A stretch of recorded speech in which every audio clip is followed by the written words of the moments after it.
اللہ پاک حکم دیتا ہے اسرائیل جاؤ آج فلاں کی روح قبض کر کے لے آؤ، تو حضرت اسرائیل علیہ السلام اپنی پوری جماعت کے ساتھ آتے ہیں۔ ملائکہ کی ایک پوری جماعت ہوتی ہے جو آ کے روح قبض کرتی ہے۔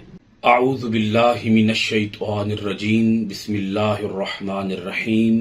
معزز خواتین و حضرات، عزیز طلبہ و طالبات، ڈیلی قرآن کلاس میں آپ سب کو خوش آمدید۔ امید کرتا ہوں آپ سب خیر و عافیت کے ساتھ ہوں گے۔ آج ہم پڑھیں گے سورۃ الاعراف، پارہ نمبر 8، آیت نمبر 37۔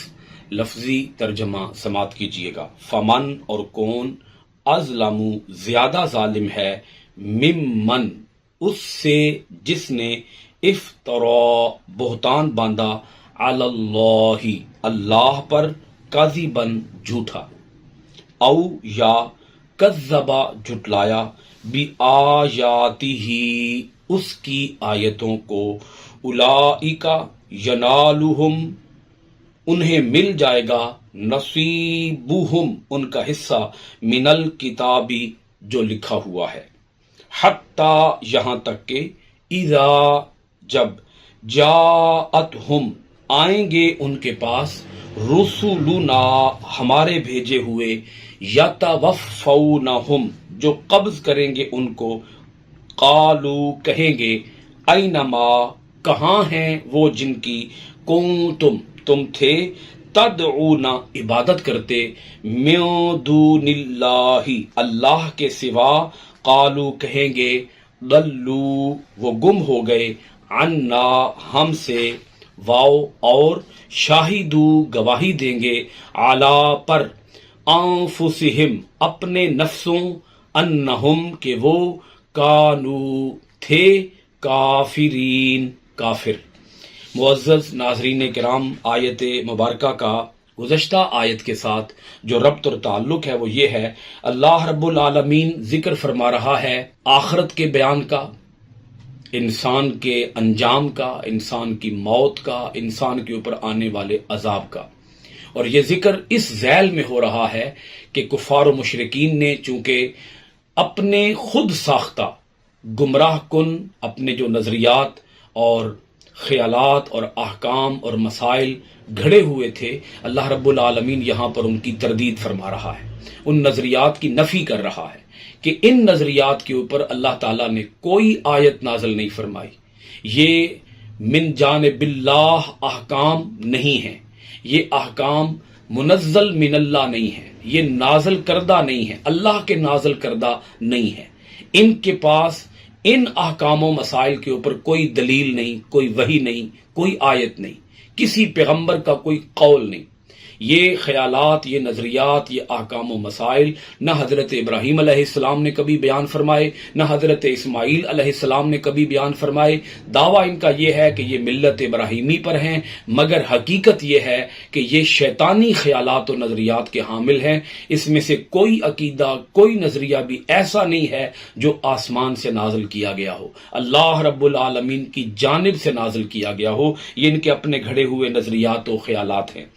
ابھی ہم جو آیت مبارکہ پڑھ رہے ہیں، اللہ رب العالمین نے یہاں بھی اسی بات کی طرف اشارہ فرمایا انتہائی وضاحت کے ساتھ۔ اللہ پاک ارشاد فرماتا ہے، آیت مبارکہ دیکھیے گا، فَمَنْ أَظْلَمُ مِمَّنِ افْتَرَىٰ عَلَى اللَّهِ كَذِبًا اور کون اس سے بڑھ کر ظالم ہے، اس سے جس نے بہتان باندھا ہو اللہ پر جھوٹا۔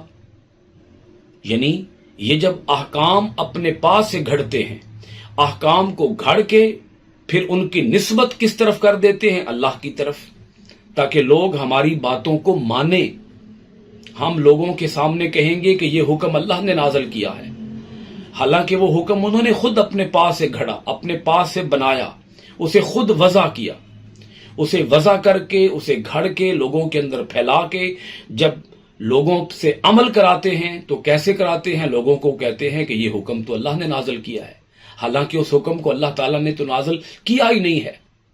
یعنی ان کی اپنی بنائی ہوئی شریعت، ان کا اپنا بنایا ہوا دین، انسانوں کا بنایا ہوا اپنا ہی دین، خود ساختہ دین، یہ کیسے دین ہو سکتا ہے؟ اس کو کیسے احکام الہی کہا جا سکتا ہے؟ اللہ پاک فرماتا ہے یہ کتنے بڑے پرلے درجے کے احمق ہیں، بے وقوف ہیں، ظالم ہیں. فرمایا یہ صرف ظالم نہیں ہیں، یہ ازلم ہیں. یعنی جب اللہ تعالیٰ یہ سوال پوچھتا ہے کہ کون بڑا ظالم ہے تو اس کا مطلب یہ ہوتا ہے کہ یہی سب سے بڑے ظالم ہیں. یہ سوالیہ انداز اصل میں جواب کے انداز میں ہے، سوال کے اندر ہی جواب چھپا ہوا ہے. یہ سوال پوچھنا کہ کون بڑا ظالم ہے، اس کا مطلب یہ یہی سب سے بڑے ظالم ہیں. جو انسان اللہ کی طرف جھوٹ منسوب کر ڈالے، بھلا اس سے بھی بڑا کوئی ظالم ہو سکتا ہے؟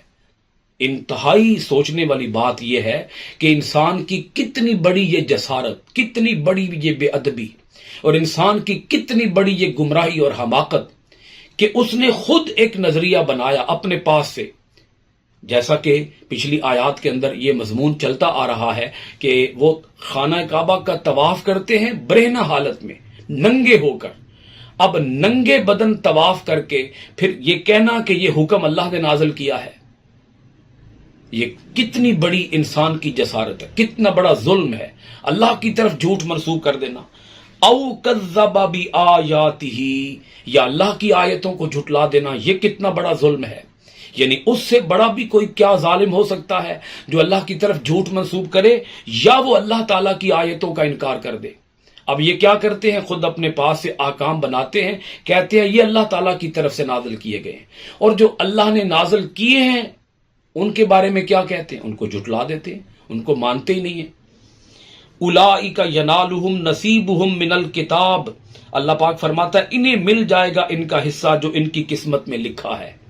مطلب کیا ہے، اللہ تعالیٰ نے ہر انسان کا رزق اس کے پیدا ہونے سے پہلے اللہ پاک نے لکھ دیا، اللہ پاک نے درج فرما دیا. تو ان کا جتنا حصہ لکھا ہوا ہے، جتنا مال، جتنی دولت، جتنا پیسہ، جتنی اولاد، دنیا سے انہوں نے جو جو کچھ پانا ہے وہ انہیں مل جائے گا. اللہ رب العالمین نے کیونکہ ہر انسان کا رزق لکھا ہوا ہے تو لکھا ہوا مل جائے گا. اب یہ جو کچھ انسان کو ملنا ہے وہ بھی انسان سے امتحان ہے. مثلا ایک انسان کو جتنی دولت ملنی ہے، جتنا مال ملنا ہے وہ تو مل کے رہے گا، لیکن یہ دولت، یہ مال، یہ ہے کیا؟ یہ امتحان ہے، یہ آزمائش ہے. انسان کو آزمایا جا رہا ہے، انسان کی پرکھ ہو رہی ہے کہ وہ مال کہاں سے کماتا ہے، وہ مال کہاں خرچ کرتا ہے. اللہ پاک فرماتا ہے پھر کیا ہوگا، وہ وقت آ جائے گا جب ان کا لکھا ہوا پورا ہو جائے گا. جب لکھا ہوا پورا ہو جائے گا، ان کا کھانا، ان کا پینا، ان کا رزق، ان کا پیسہ، ان کا سرمایہ، ان کی دولت، ان کی جائیداد، جو جو کچھ انہیں ملنا ہے، جب وہ مل جائے گا وقت پورا ہو جائے گا. پھر کیا ہوگا، حتی اذا جاءتہم رسولنا، اللہ پاک فرماتا یہاں تک کہ جب آئیں گے ان کے پاس ہمارے بھیجے ہوئے. اب یہاں لفظ رسول آیا اور رسول کی جمع یہاں لفظ رسل آیا، اور رسل اللہ پاک نے فرمایا ہے ان ملائکہ کو جو ملائکہ روح قبض کرنے کے لیے آتے ہیں. عام خیال یہی ہے کہ حضرت اسرائیل علیہ السلام آ کر روح قبض کرتے ہیں، مگر حقیقت یہ ہے کہ حضرت اسرائیل علیہ السلام بھی اکیلے نہیں آتے، ان کے ساتھ فرشتوں کی پوری ایک جماعت ہوتی ہے. اس لیے یہاں لفظ رسول نہیں آیا، رسول کی جمع لفظ ذکر کیا گیا، رسل، ہمارے بھیجے ہوئے.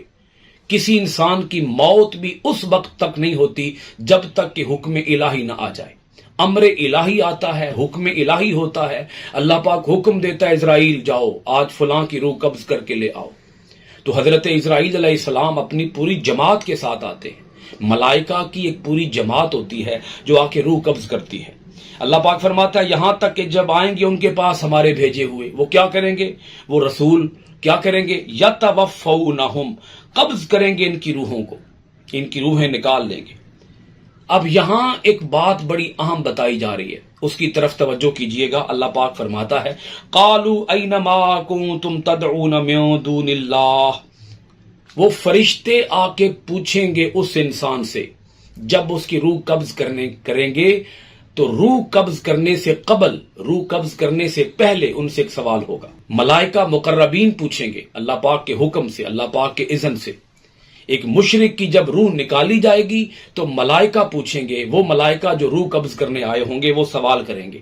قالو، وہ کہیں گے اینما کنتم، کہاں ہیں وہ جن کی تم کیا کرتے تھے، تدعون، تم عبادت کیا کرتے تھے، من دون اللہ، اللہ کو چھوڑ کر.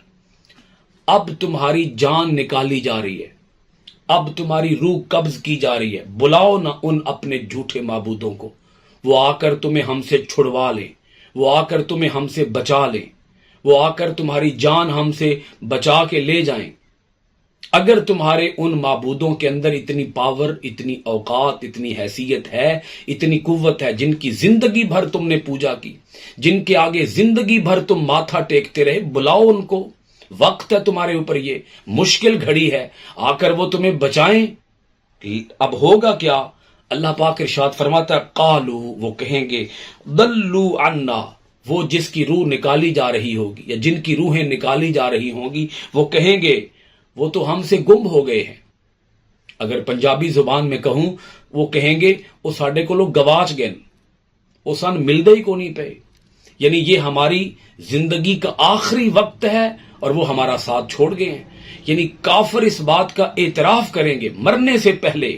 یہ بات اللہ پاک نے بیان فرمائی تاکہ دنیا کے اندر موجود مشرکوں کو عقل آئے، انہیں سمجھ آئے کہ ہم نے ان کے آگے ماتھا نہیں ٹیکنا، یہ کچھ بھی نہیں کر سکتے۔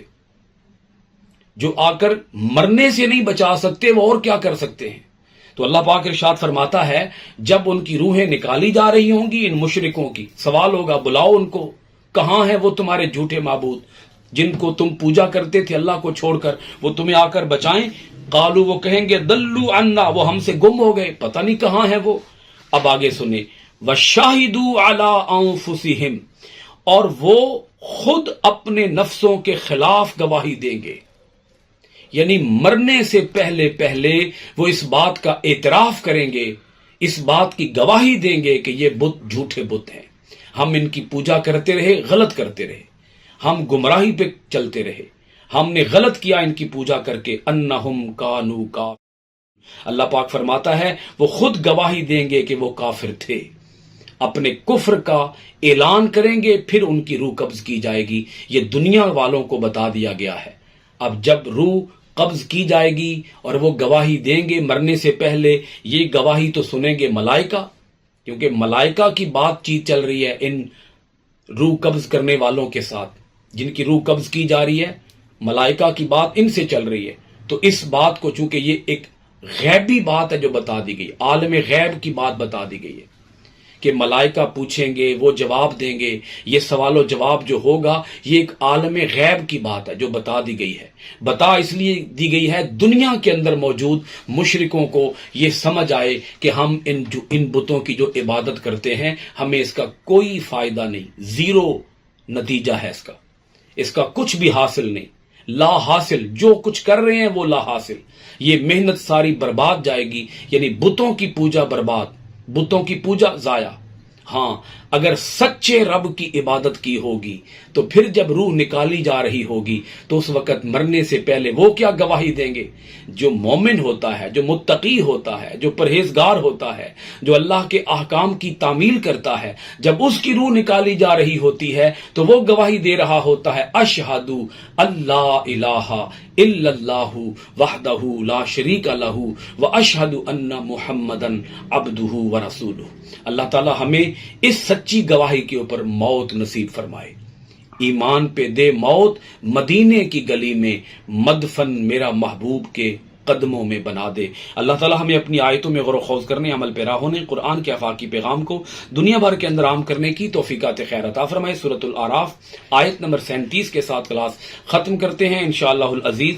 سورۃ الاعراف کی آیت نمبر 38 کے ساتھ آپ کی خدمت میں پھر حاضر ہوں گے۔ بہت شکریہ۔ السلام علیکم ورحمۃ اللہ وبرکاتہ۔